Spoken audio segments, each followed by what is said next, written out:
Some good news for Demar Hamlin. He's been released from a New York hospital after being under a doctor's care for more than a week after he suffered that cardiac arrest during a Monday Night Football game. That's according to a tweet from the Buffalo Bills.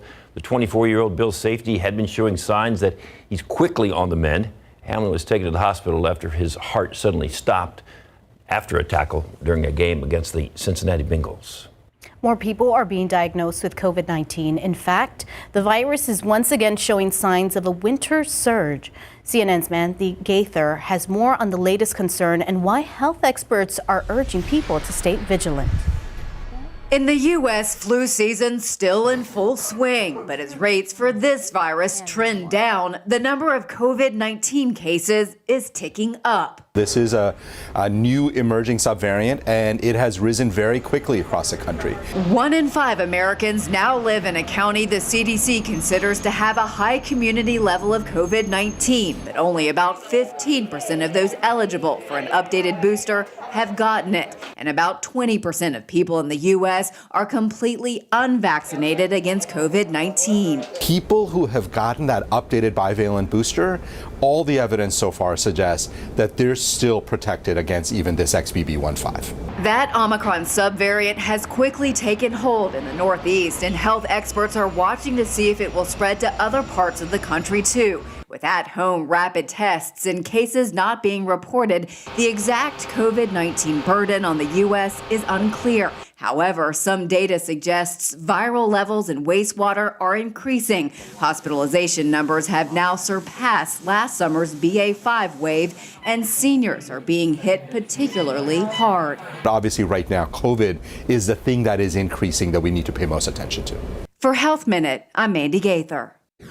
Americans could soon be paying out of pocket for the COVID-19 vaccine and boosters. Vaccine maker Moderna said when the government contracts end, it's considering charging between $110 and $130 per dose. That's according to the Wall Street Journal. In an interview, Moderna's chief executive officer said, quote, pricing is consistent with the value of the vaccine. Another vaccine maker, Pfizer, said it's also looking at charging about the same price per dose, adding they don't anticipate many people will have to pay the full amount. There are patient assistance programs that can help people without insurance get their shots. Overseas to the war in Ukraine, Russian troops making new gains in eastern Ukraine after months of defeats.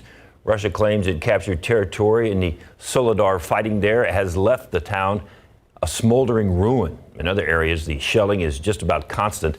Overnight, one hospital was hit again. However, there were only 20 patients there at the time. All this comes as the U.S. announces that for the first time since the war broke out, Ukrainian troops will be sent to be trained on U.S. soil. Up to 100 soldiers set to begin training next week on the Patriot air defense missile system. The Pentagon says it'll be a few months before those Ukrainian trainees and those Patriot anti-missile batteries get to Ukraine. The National Archives and Justice Department investigating how classified files wound up inside office space at President Biden's think tank. ABC's Ike Ajachi reports the president appearing to distance himself from the discovery. For the first time, President Biden responding to questions about those classified documents found at a think tank workspace he used after he left the Obama White House. I was briefed about this discovery and surprised to learn that there were any government records that were taken there to that office. Sources tell ABC News Biden's lawyers discovered roughly 10 classified documents, some marked top secret, all dated between 2013 and 2016 while he was vice president. Sources say they were found inside a locked closet at his secure office at the University of Pennsylvania. In the 4 years after his time as vice president, Biden worked there as a professor. The New York Times reports the classified papers include briefings on foreign countries from when he was vice president. The White House says Biden's lawyers immediately notified the National Archives, then turned the documents over the next day. The National Archives then reached out to the Justice Department. I don't know what's in the documents, and we're cooperating fully. The new Republican-led House Oversight Committee also launching its own investigation. They're asking for all documents related to this discovery. However, their letter was not accompanied by a subpoena. He said it was very irresponsible for President Trump to take classified document to his personal residence and have them in an unsecured location, and it appears he did the same thing. While Republicans claim this situation is similar to that of former President Trump's possession of hundreds of classified materials, there are major differences. Trump and his aides are accused of repeatedly resisting government efforts, including a subpoena to retrieve the documents. The FBI ultimately getting a court-approved search warrant to get the documents back from his Florida home. Sources say the Justice Department review is well underway, with Attorney General Merrick Garland assigning John Lausch, a Trump-appointed U.S. attorney, to lead the inquiry. Ike Ajachi, ABC News, Washington. A look outside with live cam, 67 degrees. Okay, we're progressing here. Clearer skies now. The sun's out. Clearing by the minute. Yeah, it's going to be mostly sunny this afternoon after what was a pretty cloudy and foggy start. We had a lot going on this morning with that fog. Visibilities were down for quite a while. I want to show you the visible satellite picture, and you see the line of clouds. I mean, it is right over San Antonio. Everyone else is seeing full sun at this point. So it really is just New Braunfels, San Antonio, San Marcos that is underneath this cloud cover. But you see this line here, and this is working to kind of clear things out. So it's going to push northwest to southeast, and you'll see the sun really come out here within the hour, I think, and that's going to warm temperatures up. As we look outside, still cloudy with this view as we look towards downtown, but we can actually see it now. 68 degrees, dew point at 61, southerly winds at about 6 miles per hour. That is ushering in more moisture.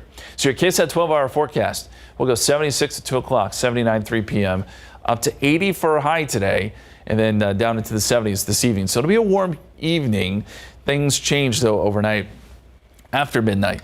We get a frontal boundary through here. It kicks up winds pretty significantly by tomorrow morning, dries us out, and it cools us down for Thursday. We'll see temperatures down about 15 degrees or so from where they are today. We'll talk more about that, what it means for the weekend as well. Some chilly temperatures, at least in the mornings, coming up. That forecast here in just a few minutes. Girl Scouts are gearing up for cookie season, and those with a sweet tooth have to be excited about it too. Details on the new flavor Girl Scouts are serving up.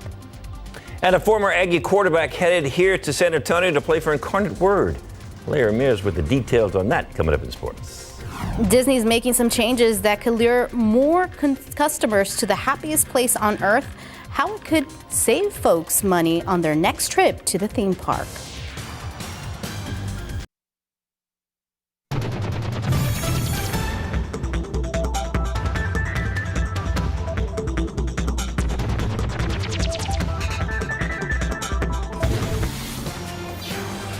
The Walt Disney Company is celebrating 100 years with new enchantments at its theme parks and some price changes. Disneyland Resort is increasing the number of days that guests can visit at its cheapest price.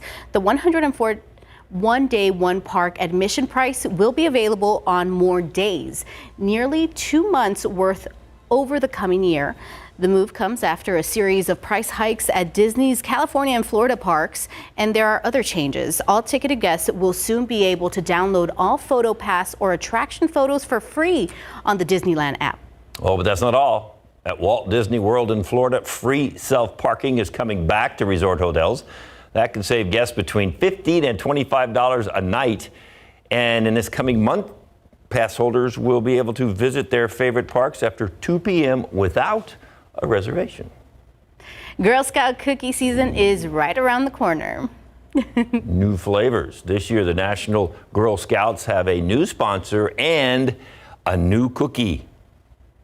It's the Raspberry Rally cookie, but you can only buy the new cookie online. One of the bakers for the Girl Scouts reported a projected inventory shortage for this cookie season, so some Girl Scout troops and the timing of their local cookie sales could be affected. But all Girl Scout cookies will be available for order online starting February 27th. The National Girl Scouts' new national sponsor this year is Planet Oat Milk. And as a Girl Scout myself, we take this very seriously. Cookie season is a big deal. I've already ordered some. Me too. But not the raspberry chocolate. That looked interesting. Yeah. The Mega Millions jackpot has soared to an estimated $1.35 billion, the second largest in the lottery's history, after there was not a winner in Tuesday's drawing. It comes after 25 consecutive drawings and no winner since October. The next drawing is Friday, January 13th. That big jackpot prize will only be distributed to a winner who chooses an annuity paid over 29 years. Nearly all jackpot winners take a cash payout. For Friday night's drawing, that's nearly $708 million. The chance of winning a Mega Millions jackpot is a slim 1 in nearly 303 million. That never changes, I don't think. It doesn't matter how much the jackpot goes up every time. I think the chances of winning stays pretty much the same. Your odds are the same. Yeah. Next to nothing. Exactly. Don't bet on it. Ooh. Yeah. Anyway, what you did there. Blue skies out there over the airport right now. We're sitting at 68 degrees. That's our high so far. 52 the low this morning. We'll see these numbers warm up well above average this afternoon. The record is 84, set back in 1971. Originally, we had forecast 82. Clouds held on a little bit longer. Probably keeps temperatures down some. Still may make 80. So we'll be in range of the record, but probably not quite there. Cools down tonight. Cold front. What does that mean for our forecast? We take another look coming up.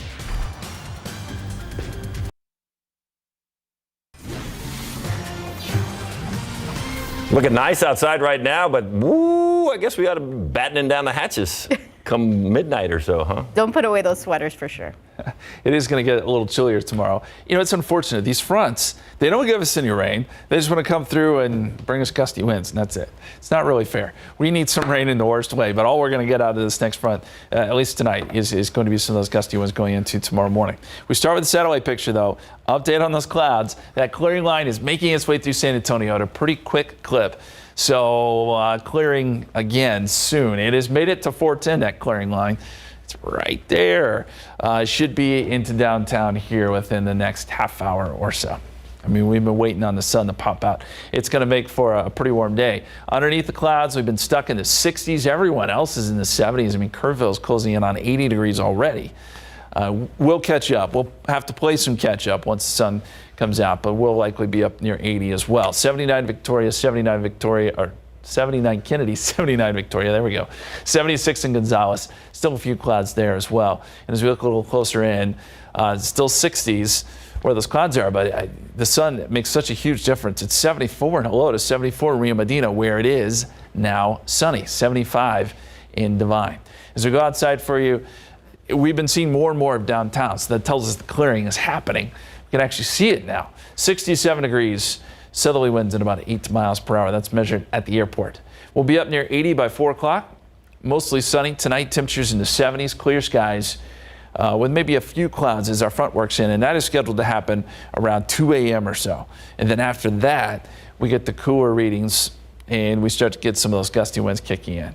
Here's the dew point trend for today and tomorrow. So by tonight, we've got dew points in the mid-60s. It's going to be almost muggy until that front hits, and then they fall off a cliff. We've got dew points in the 30s and 20s coming up tomorrow morning. So that is one of the big differences with this front. It's much drier air, and yes, it does cool down a little bit. We've been talking about all the rain around California, still going, still heavy rain, still heavy snow. This is becoming more and more of a problem. Oh, I mean, it already is a problem, but it's going to get even worse before it gets better. Several more systems headed their way with some heavy rain and flooding likely. The last system that brought them heavy rain now pushing towards the middle part of the country and starting to take shape here. We can see a little bit of a spin. That's the low. And you got a front that extends down into Texas. That front is the one that will swing through later tonight for us. It just doesn't bring us any rain. We don't have the energy that we need to get these showers and storms going that we would typically see along the front. We do have the gusty wind zone. Look at Amarillo. This is an update from last half hour. Now gusting to 54 miles per hour, 36 in Lubbock. David lived in Lubbock for a little while. He knows what's about to happen. It's going to be a red cloud of dust. And they see that ever so often up there in the Texas Panhandle. Visibilities get reduced. It's pretty ugly. But that's the situation today. For our winds, we'll see those winds, stronger winds, kick in after midnight. So by tomorrow morning, we've got winds 30 to 35, maybe gusting to 40 miles per hour as we get into the morning hours. It's one of those situations where it's just going to be blustery, kind of coolish and blustery with these winds. And the winds do die down some by the afternoon. Oh, and don't forget about your trash can. If tomorrow's trash day, it could be tipped over nearby. Probably not in your neighbor's yard, but close to it with these winds gusting to 35. So just remember that if it is your trash day tomorrow morning. Here's the extended forecast. 66 tomorrow, 38 Friday morning, 65 for high on Friday, 67 Saturday after a morning low of 36. So some chilly mornings, nice afternoons. The weekend by and large looks good. We'll get a few more clouds on Sunday. Monday, a few more clouds, a little bit more humidity, a small chance for shower, and then a weak frontal boundary comes through. We'll be in the mid-70s on Tuesday, guys. And thanks, Justin. Mm-hmm. Remember living in Lubbock in those dust storms? Your dinner had a little grit and grind to it. Yeah, it's like, ooh, a little flavor to that dinner. Justin and the weather department get all the cool graphics. Hey, so the trash can blowing down the street. See you later, bye. Yeah. The little boat in the summer. All kind of fun. The field goal kicking, right? I mean, I know. I don't have any cool graphics, sorry. But what I do have for you is Spurs' Trey Jones talking about starting against his older brother, Tyus Jones, the other night. And what is Texans general manager Nick Caserio looking for in his next head coach? Coming up. When the Spurs conclude their two-game series with the Grizzlies in Memphis tonight, it will also resume the sibling rivalry between Spurs starting point guard Trey Jones and his older brother Tyus. Following the Spurs' 121-113 loss, Jones revealed he did not find out until just before tip-off that his brother would be starting against him after Ja Morant was scratched due to right thigh soreness. Jones was asked, what was it like to compete directly against his big brother?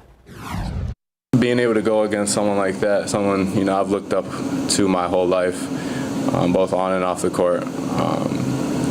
There's nobody else I would rather play against. To be able to go against him, in my eyes, he's been the best player in the world, since I was a little kid, at every single level. And so, to be able to start against him tonight, there's nobody else in the world I'd ever want to start against.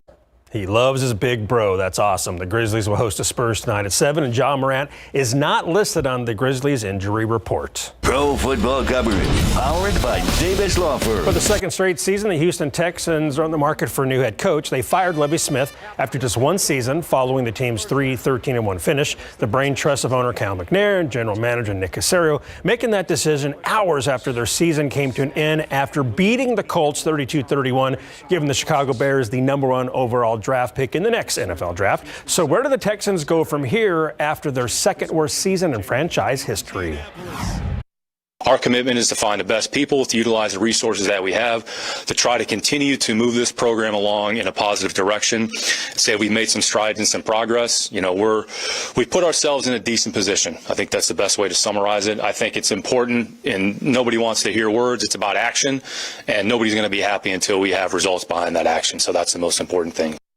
Among the Texans head coach possibilities are Eagles defensive coordinator Jonathan Gannon, 49ers defensive coordinator and former Houston Texan DeMeco Ryans, and Bengals offensive coordinator Brian Callahan, to name a few. Former Texas A&M quarterback Zach Calzada is headed to San Antonio after deciding to transfer to the University of the Incarnate Word. That's according to ESPN after medically redshirting at Auburn in 2022 with 2 years of college eligibility remaining. Calzada became the Aggie starting quarterback after Haynes King suffered a season-ending leg injury against Colorado in Week 2 of the 2021 season. He would throw for 2,000-plus yards and 17 touchdowns that included leading the Aggies to their big upset win against Alabama, 41-38 at Kyle Field. Following that season, though, Calzada announced he would be transferring to Auburn, but an injury to his non-throwing shoulder would limit his ability to even practice. And Cardinals quarterback Lindsey Scott Jr. announced he's making himself available for the NFL draft.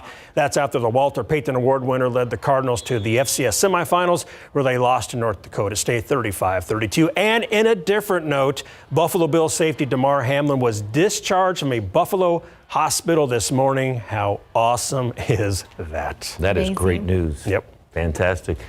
And a kid from Incarnate Word going to the NFL? Yeah, how cool. Yeah. Well, then he led the nation, basically. He was passing, a video game machine quarterback, just putting up insane numbers. And even if he doesn't get drafted, I'm sure he'll at least get a walk-on, availability chance at some NFL team. Yeah, undrafted free agent. Thank you. I couldn't find those words, David. But, well, that'd be cool. Yeah. Wow. Excited for him. All right, thanks. Start working.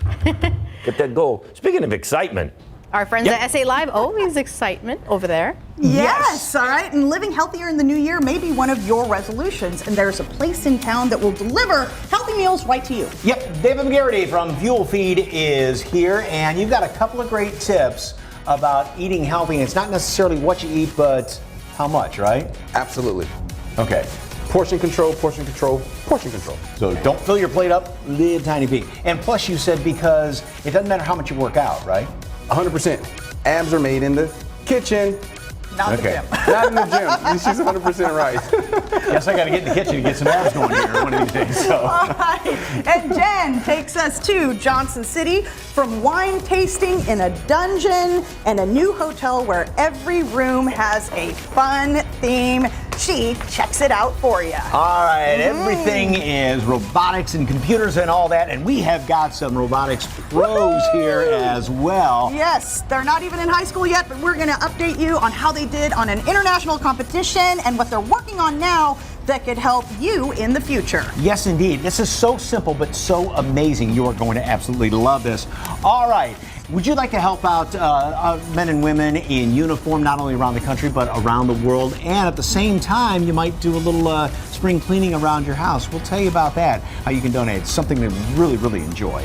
And something folks enjoy, maybe the latest cool TV show. We are going to tell you about all the latest shows that are on streaming and everywhere that you might want to check out. Yes, so you can just plan out your couch potato binging for the entire rest of the year. All that and a whole lot more coming up on SA Live, so stick around.